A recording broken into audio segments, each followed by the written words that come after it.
ನೋಡಿ, ಈ ಹುಳ ಈಗ 4ನೇ ಜ್ವರ ಅಥವಾ 4ನೇ ಹಂತ ತಲುಪ್ತಿದ್ದಾವೆ. ಈಗ ಇವು ಸೊಪ್ಪೇನು ತಿನ್ನಲ್ಲ ಈ ಹಂತದಲ್ಲಿದ್ದಾಗ. ಯಾಕೆ ಅಂದರೆ ಅವೆಲ್ಲ ನಿಂತ್ಕೊಂಡಿದ್ದಾವೆ. ಈ ಹಂತದಲ್ಲಿ ಅವಿಗೆ ಕಾಯಿಲೆ ಬಂದಿರೋ ಥರ ಅವು ಈಗ ಏನು ತಿನ್ನೋದಿಲ್ಲ. 1-2 ದಿನ ಆಮೇಲೆ ಸೊಪ್ಪು ಹೋಗೋಣ ತಿನ್ನೋಕ್ಕೆ ಸ್ಟಾರ್ಟ್ ಮಾಡುತ್ತೆ. ನೋಡಿ, ಇದರಲ್ಲಿ ಕೆಲವೊಂದು ಮಾತ್ರ ತಿಂತವೆ.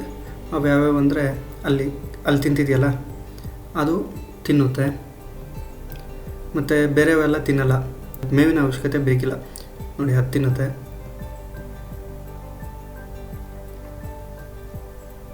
ನೋಡಿ, ಎಲ್ಲನೂ ನಿಂತ್ಕೊಂಡ್ಬಿಟ್ಟಿದ್ದಾವೆ.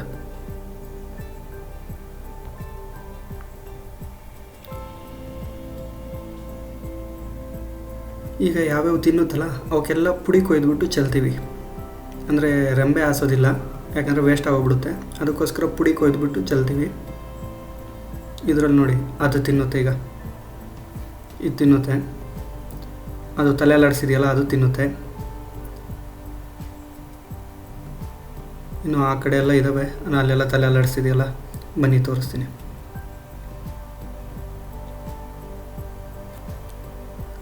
ನೋಡಿ, ಇಲ್ಲೆಲ್ಲ ತಲೆ ಅಲ್ಲಾಡಿಸಿದೆಯಲ್ಲ, ಇವೆಲ್ಲ ತಿನ್ನುತ್ತೆ. ಯಾವ್ಯಾವ ತಲೆ ಅಲ್ಲಾಡಿಸ್ತಿಲ್ವೋ ಅವಕ್ಕೆ ಯಾವಕ್ಕೂ ಈಗ ಸೊಪ್ಪು ಅವಶ್ಯಕತೆ ಇಲ್ಲ. ಇಲ್ಲೊಂದೈತೆ, ಅದಕ್ಕೆ ಇವಾಗ ಸೊಪ್ಪಿನ ಅವಶ್ಯಕತೆ ಇದಕ್ಕೆ ಬೇಕಿಲ್ಲ. ಅದು ಯಾಕಂದರೆ ಸುಮ್ಮನೆ ನಿಂತಿದೆ ಅದು. ನೋಡಿ, ಅದೆಲ್ಲ ನಿಂತ್ಕೊಂಡ್ಬಿಟ್ಟಿದೆ. ಆಲ್ರೆಡಿ 4ನೇ ಜ್ವರಕ್ಕೆ ಬಂದಾಗ್ಬಿಟ್ಟಿದೆ ಅದು.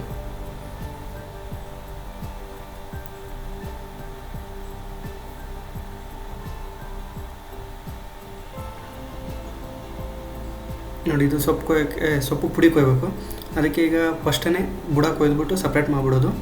ಅದಾದಮೇಲೆ ಅದನ್ನು ಪುಡಿ ಕೊಯ್ಕೊಳ್ಳೋದು. ಅದಕ್ಕೆ ಈಗ ಬುಡ ಕೊಯ್ತಾವ್ರೆ ನಾವಪ್ಪ.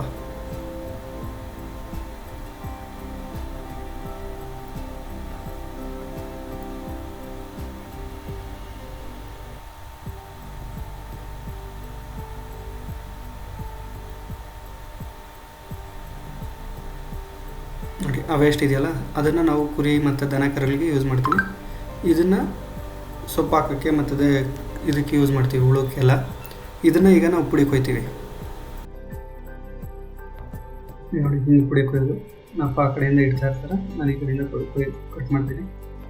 ಮುಂಚೆ ಎಲ್ಲ ಕತ್ಬಿಟ್ಟಲ್ಲಿ ಕೊಯ್ತಾ ಇದ್ವಿ, ಅದು ಚಿಕ್ಕದಾಗಿ ಕೊಯ್ತಾ ಇದ್ವಿ. ಈಗ ಅವೆಲ್ಲ ಹೋಗಿದ್ದಾವೆ. ಅದಕ್ಕೆ ಈಗ ದೊಡ್ಡ ಕಟ್ರಲ್ಲೇ ಕಟ್ ಮಾಡ್ತಾ ಇದ್ದೀವಿ. ಇದರ ಕಟ್ರಲ್ಲಿ ಒಬ್ಬರೇ ಕಟ್ ಮಾಡೋಕ್ಕಾಗಲ್ಲ, ಪುಡಿ ಕೊಯ್ಬೇಕಂದ್ರೆ. ಅದಕ್ಕೆ ಇಬ್ಬರ ಸಹಾಯ ಬೇಕೇ ಬೇಕು.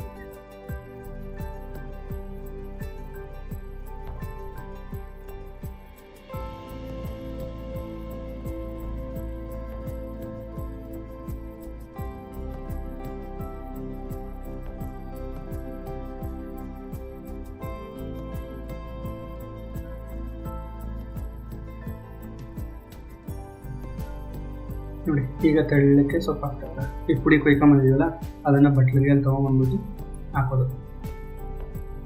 ನೋಡಿ, ಈ ಥರ ಹಾಕೋದು. ಯಾಕಂದರೆ ಯಾವ ತಿನ್ನಲ್ಲ. ಈಗ ಕೆಲವೊಂದೆಲ್ಲ ಸೊಪ್ಪಿನ ಸ್ಮೆಲ್ಗೆ ನಿಂತ್ಕೊಂಡ್ಬಿಡ್ತವೆ, ಬಂದಾಗೋಗ್ಬಿಡ್ತವೆ ಜಾಸ್ತಿ. ಅದಕ್ಕೆ ಈಗ ಸೊಪ್ಪಿನ ಅವಶ್ಯಕತೆ ಇಲ್ಲ. ಅದಕ್ಕೆ ರೆಂಬೆ ಹಾಕಿ ಈ ಥರ ತೆಳ್ಳಕ್ಕೆ ಚೆಲ್ತಾ ಇದ್ದೀನಿ. ಇದೆಲ್ಲ ಆದಮೇಲೆ ಇವತ್ತು ರಾತ್ರಿಗೆ ಇಲ್ಲಾಂದ್ರೆ ನಾಳೆ ಬೆಳಗ್ಗೆ ಇದಕ್ಕೆ ಸುಣ್ಣ ಮತ್ತು ಬಂದ್ ಪೌಡ್ರ್ ಎಲ್ಲ ಕೊಡಬೇಕು. ಅದನ್ನು ತೋರಿಸ್ತೀನಿ ಇದೇ ವಿಡಿಯೋದಲ್ಲಿ.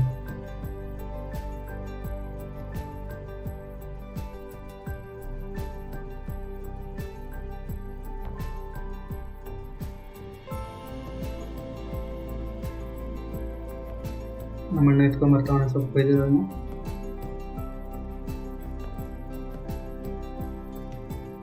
ಆ ಥರ ಬಟ್ಲಲ್ಲಿ ತೊಗೊಂಬಂದ್ಬಿಟ್ಟು ಬಟ್ಲಲ್ಲಿ ಹಿಡ್ಕೊಂಡು ಹಾಕ್ತಾರೆ. ನೋಡಿ, ಇದಕ್ಕೆಲ್ಲ ಆಲ್ರೆಡಿ ಹಾಕಿದೆ, ಸೊಪ್ಪು ಹಾಕಿದ್ದಾರೆ.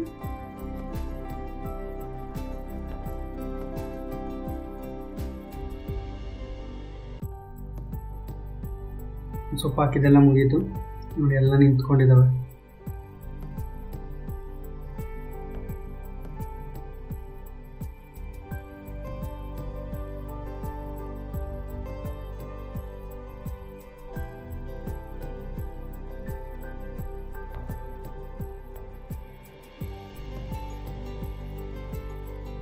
ಯಾವುದೋ ಒಂದೊಂದು ಮಾತ್ರ ತಿಂತಾ ಇದ್ದಾವೆ ಅಷ್ಟೇ.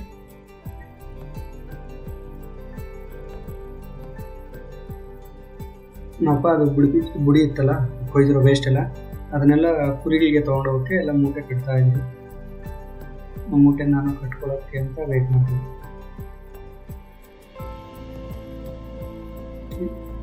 ಇದು ಬಂದ್ ಪೌಡ್ರ್ ಅಂತ ಹೇಳ್ಬಿಟ್ಟು, ಇದು ಸುಣ್ಣ ಕಟ್ಟು ರೋಗ, ಹಾಲು ರೋಗ ಮತ್ತು ಸಪ್ಪೆ ರೋಗ ಅಂತೆಲ್ಲ ಬರ್ತವೆ ಹುಳುಗೆ.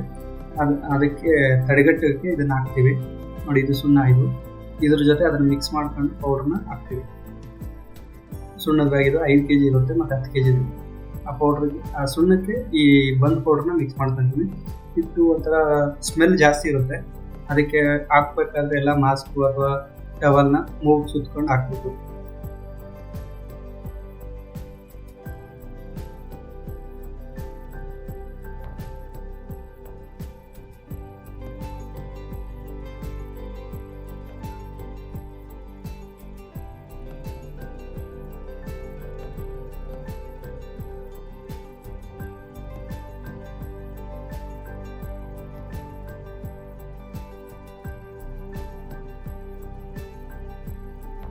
ಈ ಥರ ಮಿಕ್ಸ್ ಮಾಡಿಬಿಟ್ಟು ಒಂದು 10 ನಿಮಿಷ ಹಂಗೆ ಬಿಟ್ಬಿಟ್ರು ಎಲ್ಲೇ. ಯಾಕಂದರೆ ಆ ಸ್ಮೆಲ್ ಜಾಸ್ತಿ ಇತ್ತಲ್ಲ, ಅದಕ್ಕೆ ಆ ಘಾಟು ಎಲ್ಲ ಹೋಗುತ್ತೆ ಅಂತ ಹೇಳ್ಬಿಟ್ಟು ಆಚೆನೇ ಸ್ವಲ್ಪ ಬಿಟ್ಬಿಟ್ಟು ಈಗ ಎತ್ಕೊಂಬಂದಿದ್ದೀನಿ ನಾನು ನಮ್ಮಣ್ಣ ಹಾಕೋಕ್ಕೆ. ನಮ್ಮಣ್ಣ ಕೆಳಗಡೆ ಇಟ್ಕೊಂಡ್ರೆ ಚೆಲ್ಲುತ್ತೆ ಅಂತ ಹೇಳ್ಬಿಟ್ಟು ಇದನ್ನು ಮೆಸ್ಸಲ್ಲಿ ಹಾಕ್ಬೇಕು. ಅದಕ್ಕೆ ಕೆಳಗಡೆ ಒಂದು ಪೇಪರ್ ಹಾಕ್ಕೊಂಡು ಅದಕ್ಕೆ ಮೆಸ್ಗೆ ಹಾಕ್ಕೊತಿದ್ದಾರೆ. ನನಗೂ ಅವರೇ ಹಾಕ್ಬಿಟ್ರು, ಹಾಕ್ಕೊಂತವ್ರೆಲ್ಲ ಮೆಸ್ಗೆ. ನನಗೂ ಅವರೇನೆ ಹಾಕ್ತೀನಿ ಅಂತ ಹೇಳ್ಬಿಟ್ಟು ನಮ್ಮ ಮೆಸ್ಗೂ ಅವರೇ ಹಾಕ್ತಾ ಇದ್ದಾರೆ.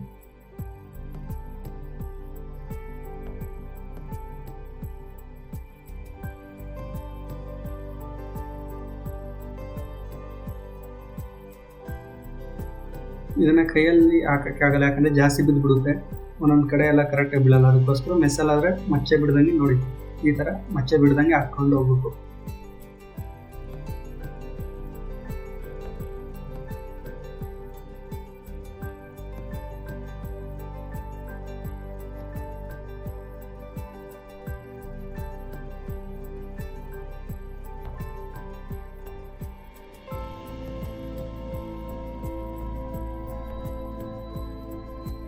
ನಾನು ಎತ್ತಾ ಇದ್ದೀನಿ ಈ ಕಡೆ. ನಾನೊಂದು ಸೈಡ್ ಹಾಕ್ತಿದ್ದೆ, ನಮ್ಮ ಅಣ್ಣ ಒಂದು ಸೈಡ್ ಹಾಕ್ತಿದ್ರು. ಒಂದು ಸೈಡೆಲ್ಲ ಹಾಕಿದ್ದಾಯಿತು, ಇನ್ನೊಂದು ಸೈಡ್ ಹಾಕ್ಬೇಕು.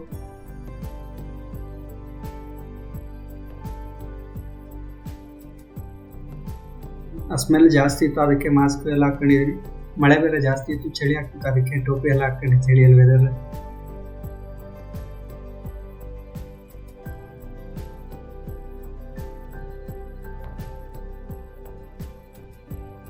ಎಲ್ಲ ಹಾಕಿದ್ದು ಮುಗೀತು. ಇದು ಉಳಿದಿತ್ತು. ಇದನ್ನು ಜ್ವರ ಎದ್ಮೇಲೆ 3ನೇ ದಿನಕ್ಕೆ ಅಥವಾ 4ನೇ ದಿನಕ್ಕೆ ಇನ್ನೊಂದ್ಸಲ ಹಾಕ್ಬೇಕಂತಂದ್ರು. ಯಾಕಂದರೆ ಈ ವೆದರಲ್ಲಿ ಹಾಲು ಮತ್ತು ಸುಣ್ಕಟ್ಟು, ಸಪ್ಪೆ ರೋಗ ಎಲ್ಲ ಜಾಸ್ತಿ ಬರುತ್ತೆ. ಅದಕ್ಕೆ ಇನ್ನು ಅದನ್ನು ವೇಸ್ಟ್ ಮಾಡಲ್ಲ. ಅದಕ್ಕೆ ಅದನ್ನು ಆ ಸುಣ್ಣದ ಬ್ಯಾಗ್ ಕವರ್ ಐತಲ್ಲ, ಅದರಲ್ಲೇ ಮತ್ತೆ ಸ್ಟೋರ್ ಮಾಡ್ಬಿಟ್ಟು ಮತ್ತೆ ಇಟ್ಬಿಟ್ಟು. ಸೊ ಈಗ ಸುಣ್ಣ ಹಾಕಿದ್ದಾಯ್ತಲ್ಲ, ಸುಣ್ಣ ಮತ್ತು ಬಂದ್ ಪೌಡ್ರು.